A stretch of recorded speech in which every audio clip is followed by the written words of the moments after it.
Now, according to the opposition PDP, it's one of this country's biggest state government-led investment tricks, a deception that they say is aimed at helping the Edo State Governor Monday Ogboro prop up his ailing administration.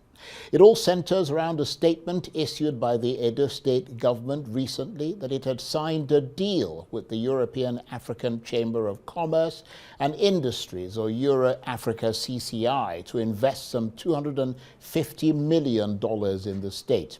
The deal was reported to have been signed during the 2025 Edo State Global Investment Summit, which took place in Glasgow, Scotland recently. But the PDP says it's combed through information not just about the purported deal, but about the deal maker, Euro Africa CCI. And it says that what it found was pure wreckage designed to fool the public. Take a listen to the organizing secretary of the PDP in Edo State, Obede Ifaluyi Isebo, a former Edo State Commissioner for Digital Economy, Science and Technology, speaking on this program on Friday. There was really no $250 million investment deal. The governor and his aides actually went to Scotland for a vacation. And just in an attempt to impress the Edo people, they came up with that idea of let's make up something that looks like we went to actually work.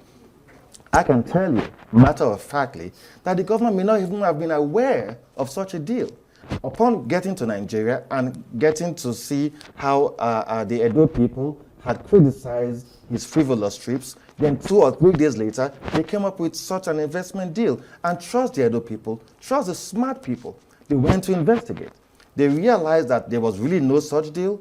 How do you mean they went? Who went to investigate? I mean, Edo people generally. Yeah, but did the PDP investigate? Oh, yes, we did. And we had independent Edo people go ahead to do their own investigations. I mean, it doesn't cost nothing to check how long a website has been created. Yeah, but if somebody says they checked, yes, and comes up with their own assessment based on whatever colorations they have, you're the constituted opposition. Yes. Did you check? Absolutely we did. Right. Okay. As a political party we did, and as individuals we did. Right. We called the number on the website of the so-called organization, and one lady from Ibadan or somewhere in the southwest was speaking to us. Is that an organization who has a capacity to give $250 million in investment? What were the terms and conditions? And it would amaze you that it's been several days after, not a comment has been made by the governor or his aides.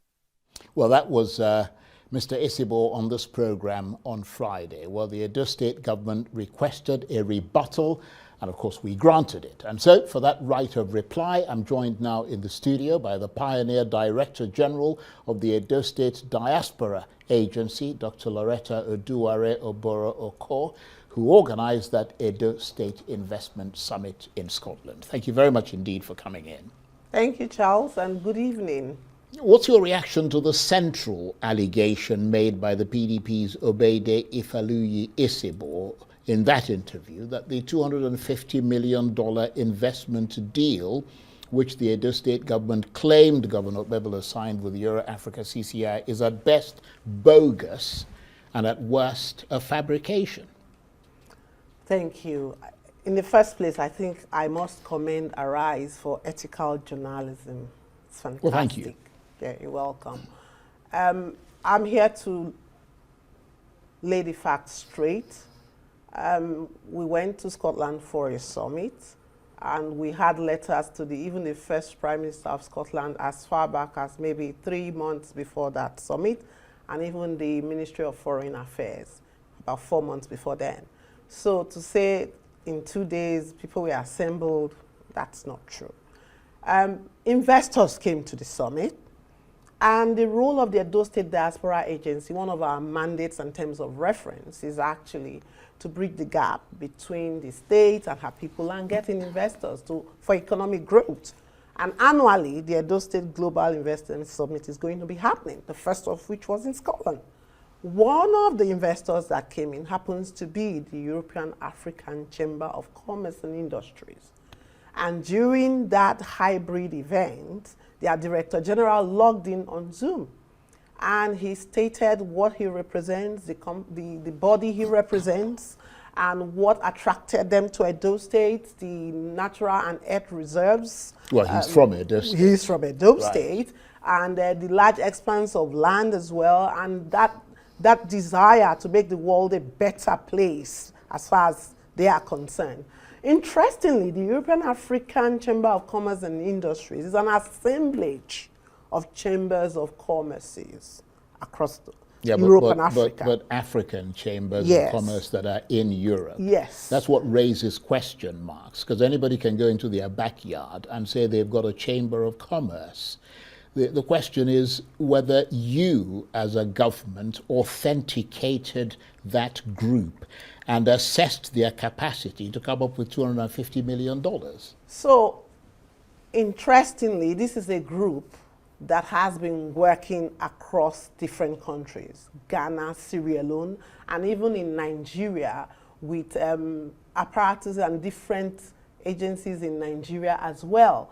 I'm not at liberty to mention the songs. I don't mean to interrupt you, but we actually took a look, and we didn't quite see anything that they were. I mean, we saw places where he was made the chairman of, some farmers association or something or other, but we didn't see any evidence of I mean, if somebody is talking about $250 million of investments, you expect to see considerable assets along with that organization and places where they've put their money. That's what's raising questions. It's not just politics. It's people wanting to be sure that they're not being had. And it is important that people actually do their verification. For us, we saw a track record. They have investments with the Navy ongoing, but I'm not at liberty to even mention how much that is. And they also do have investments in Ghana. Now, interestingly, they logged in on Zoom, and I know that they do have an advisory council as well, which is made up of Chamber of Commerce's people from these different countries, and a board of directors. Now, they had a meeting from what the gentleman, the Director General, actually announced on Zoom, and said that they had decided at their board of trustee meeting to actually invest in Edo State. And he stated the sectors on the day. He talked about mining, talked about agriculture, talked about education and human capacity building, amongst others. And then actually announced their intention to come into Edo State with $250 million worth of investment. Right. Well, can I clarify something? Did he, because you were obviously there. Oh, yes. When he said that, was he saying that they were going to go out and try and attract $250 million, or that they have $250 million that they're going to put into Edo State? Okay. Because it's one thing to say, I'm going to go look around and I'm going to attempt to find $250 million. This is a very germane question, because after the summit, and just to round up on that, there were other investors who are also, and as I speak to you, you have Astrid and her team who are already in Benin on the back of that conference, as well as VG Energies, who are investing millions of dollars as well, just to put that out there. As a result of your summit? Yes. NCDF, the Nigerian Capital Development Fund Group, similar thing.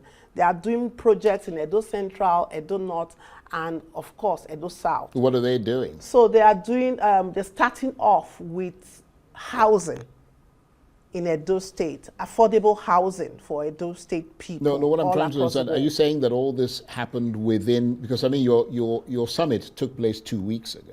That's the You're saying that within 2 weeks, these people have mobilized to your state and are now pouring millions of dollars in there? It is interesting. Well, you must be a real charmer. Well, I'd like to hire you. Well, as Nigerians, they talk God factor join. So after that, immediately after that summit, we had, because we had to move into action, we had a discussion with the Director General of the European African CCI and members of his team. And he was, and our team, because the governor at that point in time had now delegated that the SSG leads the team. Our team actually then decided, what do we do next? And of course, it was to have this mutual agreement of intent, a memorandum of understanding, which, I mean, as everybody would know, it's not a legally binding document, but it's something that is going to direct how we think and our goals. And we all sat down and discussed, and at the end of the day, they told us that they were going to bring these monies in trenches over about 3 to 5 years. Right. And that they actually have local implementation partners, Charles. And when we actually even checked on the day, we found that 3 of their local implementation partners are already in Edo State. Right. And had been inaugurated with certificates in public space. So we actually signed an MOU, and that was signed, completed on the 23rd. So let's be clear that what was signed was a memorandum of understanding, not a commitment to invest. An MOU is a non-binding agreement that expresses an intention to work together. So in that regard, was it right for the Edo State government to say that it has secured an investment deal of $250 million?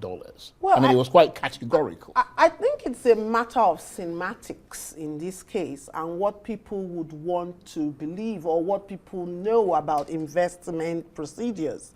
Investment procedures, you will first have your MOU signed, the parties will come together, they will draw the nitty-gritty of the contracts, and then they have room for flexibility because of the way MOUs are, and then contracts are signed. So they have already indicated that they even have the first tranche of money to come into Edo State. And this is where I think we'll have to get people to be a bit more patient. They are going to come with their team. We don't expect people to start doing their projects the next day after they make an announcement. I mean, you know that. So I believe as well, because I was quite taken aback when people were saying the emails didn't go, and we sent them emails, we sent them invitations, and we got reply back. So, I mean, I don't think that development should be colorated or should be partisan. I believe development should add value to human life, and development should actually be humane. And that's what the Edo State Diaspora Agency actually stands for. Yeah, but the point, of course, is that, you know, people have a right to know what their government is purporting to, you know, is telling them that it's doing, and also to know that, you know, that there's authenticity and integrity and above-boardness in everything that is being done. And that is very important. And people, I mean, in today's world of information explosion, you can look up anybody, you can you know, do your own investigation. And a lot of people did their investigations, yes, including independent journalists. Yes. I mean, and what they came up with, many of them said they didn't have any ulterior motive.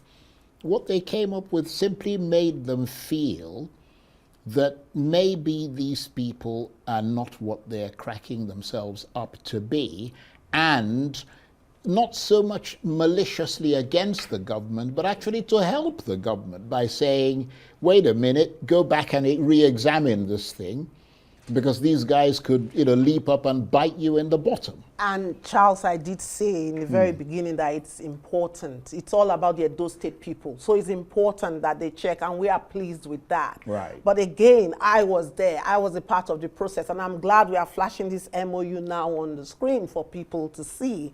Because saying there was no MOU, it's preposterous. And again... No, they didn't say there was no MOU. They said there was no... The government statement said that an investment deal had been reached for this group to bring $250 million and invest in Edo State. But Charles, that's what they say they are bringing. They are bringing $250 million as far as they've said it. So that we will wait, and we will welcome this team. In fact, we will invite Arise when they are coming in, because at that point, it all needs, especially on the back of what has happened, it all needs to be televised, even live if possible. Right. So basically, the allegation that Mr. Isibor made, that Governor Ogboro and his aides were in Scotland on vacation, and that there was no $250 million investment deal, that is not, from your point of view, accurate. not just from my point of view, from the facts available by the organizers, which is myself and the local organizing team on ground, which was led by Evangelist Gladys Osamuyime Ogbeide, that is not true. Right. The acting Nigerian High Commissioner in the UK was at this event. The governor was received at the train station on day 1, and then the second day he had a cultural meet and greet with his people as a man who cares for his people. And the third day, the investors all came in, sat around the tables. There were engagements, and a lot of things is happening on the back of that. Right. Well, what I don't understand is, I mean, I looked at the images. I mean, the video that you put together and so on. I mean, I didn't really see any international. I just saw Nigerians. I mean, I saw one or two sort of, slightly bleary-eyed Westerners. You see what I mean? Bleary-eyed. But well, I mean, they seemed a little bit out of sorts there. Okay. I don't know because obviously I wasn't there. I'm just saying the image that came across. I mean. Yes. But it was simply dominated. It's like one of these things that people go to, and then you just find Nigerians all over the place.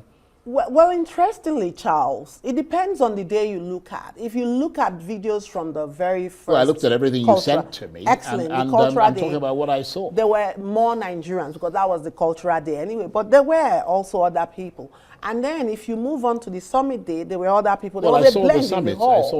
But interestingly, I think we shouldn't have some colonial mentality or the coloration of development, like I said.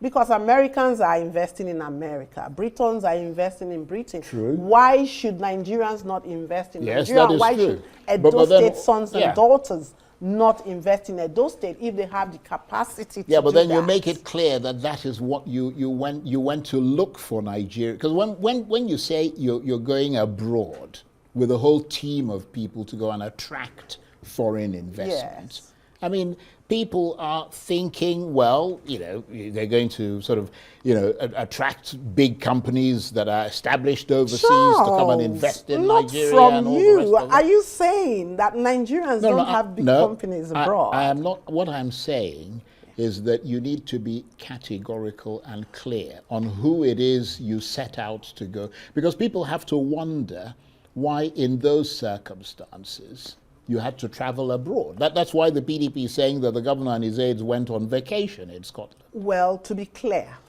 this event was a registered event on Eventbrite and via web pages. So people were at liberty to register. And the Scottish African Business Association was there, and they were represented by Fraser Lang. And you also had the Voice Aid and people who traveled from Germany. And we also had people from Australia.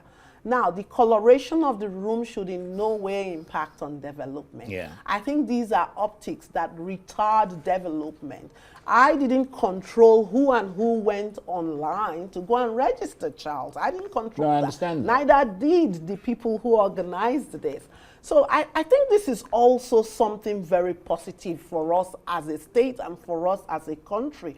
I'm quite impressed now. Now you say it, looking at that hall. Well, you would be, wouldn't yes, you? It's your thing. Nigerians, well, apart from it being my Yeah. team, Nigerians are controlling a lot of economic, should I say, proportions in countries where they find themselves, and importantly, even at those state people. Right. But there were foreigners in that hall. Yeah, but when you look back at that investment summit that you organized in Scotland, Yes. what would you say that it achieved? Because it sounds like the only tangible thing to emerge from it was that MOU with Euro Africa CCI. Well, you see, again, And I mean tangible yes, things, again, right?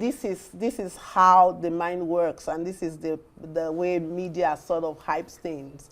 And I just made it clear, sir, that at that summit we had the Voice Aid Association, and the Voice Aid Association is led by Astrid Arendt, who used to be a senator in Germany and was responsible for their small and medium scale enterprise. Now, what is most beautiful about this is the fact that she has about 15 other investors with her in her team, and they are all Fortune 500 individuals. As I speak to you now, in Edo State, the governor received them on Friday. While some people were busy just making noise, the governor was working, receiving these people. And today, as I speak, he's having a meeting with them again. And they are coming into Edo State in areas of renewable energy, capacity building, education.